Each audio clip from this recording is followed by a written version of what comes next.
en esta hermosa mañana. José me dio material como para 45 minutos o una hora, pero Más los 5 del pastor. más los 5 del pastor hay que condensarlo. Tiene hasta la menos, hasta la menos cuerda. Tiene chacal ahí.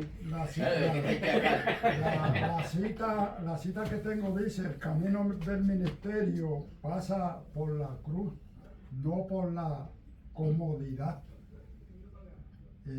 Eso yo digo, se estará predicando suficiente sobre el tema de la cruz.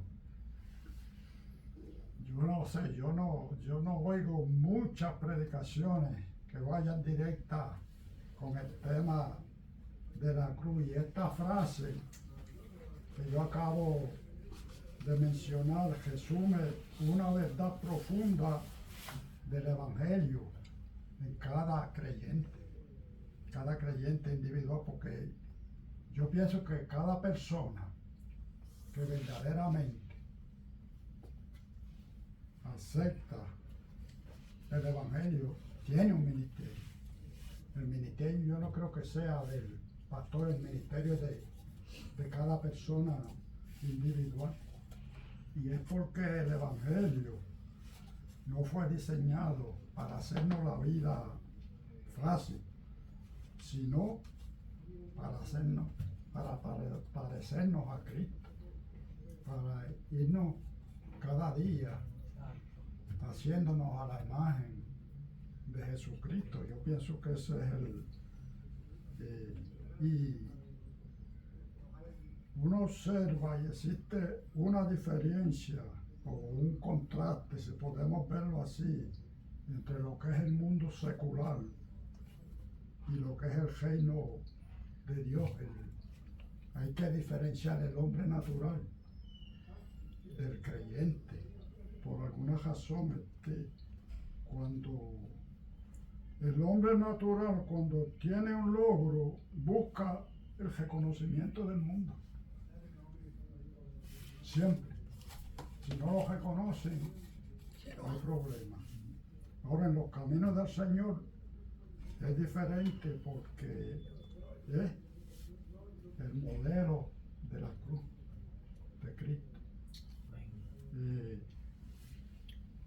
Entonces veamos lo que Jesús dijo a sus discípulos acerca de la cruz en Mateo 16, 24. Dice: entonces Jesús dijo a sus discípulos: si alguno quiere venir en pos de mí, niéguese a sí mismo, tome su cruz y siga. Ahora, si leemos el verso que le sigue, el 25, pues tenemos una respuesta, porque dice: porque todo aquel que quiera salvar su vida, la perderá, y todo aquel que pierda su vida por causa de mí, la hallará. O sea que esos dos versos son una combinación. Yo siempre digo, ¿verdad?, que en ajo y habichuela eso es fácil de entender. Lo que quiere decir es que si sigue los placeres del mundo, pierde la vida eterna. Si tomas la cruz y sigues a Cristo, gana la vida eterna. Y como yo dije anteriormente, yo pienso que a veces se predica muy poco acerca de lo que es la cruz, de lo que es la crucifixión del Señor. La cruz era el método favorito que los romanos usaban para la ejecución. Eso es algo que todos nosotros lo sabemos, cómo era en esos tiempos del primer siglo. Y por lo tanto, seguir a Jesús en el tiempo de los romanos era un riesgo de muerte donde no se podía volver atrás. El capítulo 10 de Mateo, si uno lo lee completo, ese capítulo advierte a los discípulos acerca de la persecución que iban a tener. Y por lo menos los versos de Mateo 10, 38 y 39 son versos clave en esta advertencia que el Señor le hacía a los discípulos. El 38 dice: el que no toma su cruz y sigue en pos de mí, él dice no es digno de mí. Pero el 39 es más específico, dice: el que haya su vida la perderá, y el que pierde su vida por causa de mí la hallará. En el 38, perdón hermano, Jesús le está advirtiendo que tomar la cruz y seguirle significa estar dispuesto a identificarse con el Señor públicamente. No puede ser, los cristianos no podemos seguir a Jesús al estilo de Nicodemo. ¿Recuerdan de Nicodemo, verdad? Un seguidor de Cristo encubierto, como el detective con el periódico escondiéndose. Los cristianos no podemos ser de esa manera. Y experimentar oposición, vamos a experimentar oposición e incluso sufrimiento y muerte por amor del Evangelio.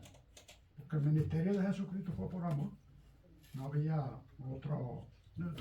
Y el verso 39 es una declaración tanto positiva como negativa de esa misma verdad. Porque negativa, porque si nos afejamos a esta vida, podemos perder lo mejor de Cristo en la actualidad. Amen. Porque los cristianos disfrutamos del Evangelio aquí. Amen. Eso es desde que uno se convierte, así es como yo lo veo. Y en la vida venidera vamos a morar con el Señor por la eternidad. Si podemos ver el antes y el después del cristiano, tenemos que ver ese verso que tanto siempre se predica de 2 Corintios 5, 17, que habla de las cosas pasadas, de manera que si alguno está en Cristo, nueva criatura es, las cosas viejas pasaron, aquí todas son hechas nuevas. Y concluyendo esto, hay unas consecuencias en el Evangelio. Tenemos que pensar que hay unas consecuencias que hay que pagar. Esto no es una cosa de que uno le sirve al Señor y nunca va a tener problemas, nunca va a pasar por ninguna situación. Eso no es así. El apóstol Pablo lo ponía en algunas de sus cartas. Las cartas del apóstol Pablo eran todas para, cuando uno las ve, eran todas para la iglesia. Por ejemplo, 2 Corintios 4, del 7 al 10, dice el 7: pero no tenemos este tesoro en vasos de barro, para que la excelencia del poder de Dios, para que la excelencia del poder de Dios sea de Dios y no de nosotros. Entonces eso quiere decir que Dios usa nuestra debilidad más que nuestra comodidad. Porque eso es lo que quiere decir ese versículo. O sea que el valiosísimo mensaje de la salvación que hay en Jesucristo ha sido confiado a la fragilidad de los seres humanos. Y veamos, muchos hermanos, cuando Cristo vino, donde Él empezó a coger el grupo de discípulos que antes de luego iban a ir a la comisión a enseñar el Evangelio, de lo vil, de lo menospreciado del mundo. Aquí Pablo no puso énfasis en el valor del envase de barro, sino en el contenido del envase, que aunque somos polvo, pues somos bajos. ¿De dónde sacó Dios a Adán? Dios usa a cristianos para difundir el Evangelio. Ese es el propósito, porque el poder es de Él y no es de nosotros. De eso se ha estado hablando aquí. O sea que nuestra responsabilidad es vivir de tal modo que reflejemos a Cristo en nuestra vida como cristianos. El tema es más largo, pero hasta aquí porque José me está diciendo por allí que... Sí, sí. Disculpa.